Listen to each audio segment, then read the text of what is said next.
Plus সব খবর সব সময়। মর্মান্তিক পথ দুর্ঘটনা বীরভূমের রাজনগর বোলপুর রাস্তায় পিকআপ ভ্যান ও অল্টো গাড়ির মুখোমুখি সংঘর্ষ। আশঙ্কাজনক অবস্থায় 4 জনকে ভর্তি করা হয়েছে সিউড়ি সদর হাসপাতালে। স্থানীয় সূত্রে জানা গেছে, এদিন বক্রেশ্বর থেকে একটি অল্টো গাড়ি দুবরাজপুর অভিমুখে যাচ্ছিল। অন্যদিকে দুবরাজপুর থেকে বক্রেশ্বর অভিমুখে আসছিল একটি পিকআপ ভ্যান। পিকআপ ভ্যানে ছিল খালাসি সহ 3 জন যাত্রী, অন্যদিকে অল্টো গাড়িতে ছিল চালক। পণ্ডিতপুর কালীবাড়ি স্টপেজ থেকে বুন্ডোপা গ্রামের মাঝামাঝি জায়গায় রাস্তার টার্নিংয়ে ঘটে এই দুর্ঘটনা। জানা গেছে, পিকআপ ভ্যানটি বেপরোয়া গতিতে রাস্তার বাঁকে উল্টো দিক থেকে আসা অল্টো গাড়িকে ধাক্কা মারলে পিকআপ ভ্যানটি পাল্টি খায়।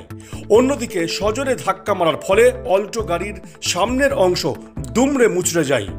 স্থানীয়দের তৎপরতায় দুটি গাড়িতে মোট 4 জন যাত্রীকে আশঙ্কাজনক অবস্থায় উদ্ধার করে প্রথমে দুবরাজপুর হাসপাতালে নিয়ে গেলে তাদের অবস্থা গুরুতর হওয়ায় তাদেরকে সিউড়ি সদর হাসপাতালে স্থানান্তরিত করা হয়।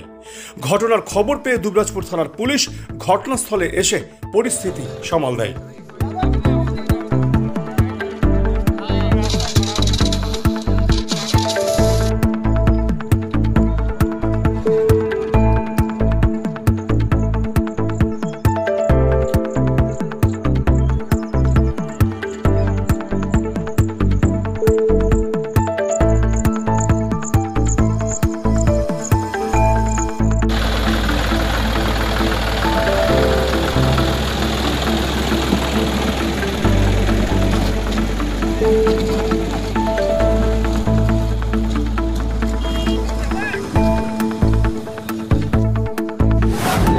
জানতে পারলাম বলতে, আমি যখন রাস্তা দিয়ে আসছিলাম, ওই সামনের দিকে 4 চাকাটা আসছিল, দুবরাজপুর যাচ্ছিল, আর এটা বক্রেশ্বর লাইনে যাচ্ছিল। টার্নিং এর মধ্যে 4 চাকাটা ডিআইটা খুবই রানিং অবস্থা আসছিল। ওকে যখন জোর আঘাত মারলো, অ্যাক্সিডেন্টটা করার পরে বিরক্ত করে ইনি এদিকে ঢুকিয়ে দিল, নিয়ে গাড়িটার সামনে এসে পাল্টে খেয়ে গেল। আর প্যাসেঞ্জার যারা ছিল এটাতে 3 জন, ওটাতে 1 জন ছিল।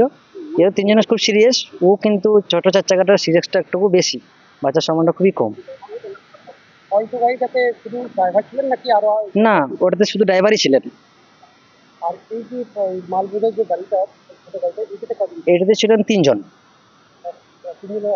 3 জন অবস্থা মোটামুটি খুব একটা ভালো নেই।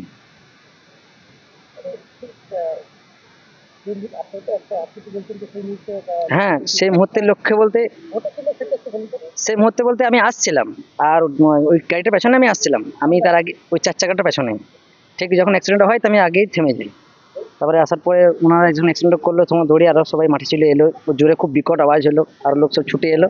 তাড়াতাড়ি সবাইকে বাই করার পরে একটা টোটোর মধ্যে 4 জনকে পাঠানো হলো গাড়িতে। এতটুকুই বিষয়টা জানাম।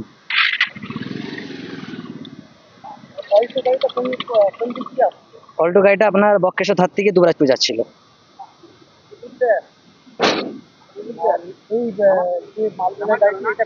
এটা দুবরাজপুর থেকে বক্রেশ্বর যাচ্ছিল।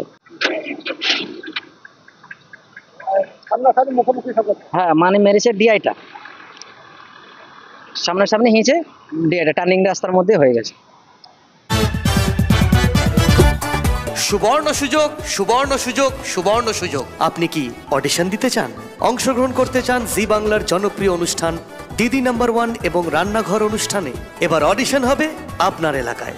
স্থান আশিমা রিসর্ট, শ্রীনিকেতন রোড, এলআইসি অফিসের কাছে, জাম্বুনি, বোলপুর। তারিখ 14 জুন। সময় ঠিক সকাল 11টা থেকে বিকেল 4টে পর্যন্ত। আর হ্যাঁ, 1 কপি ছবি আনতে ভুলবেন না।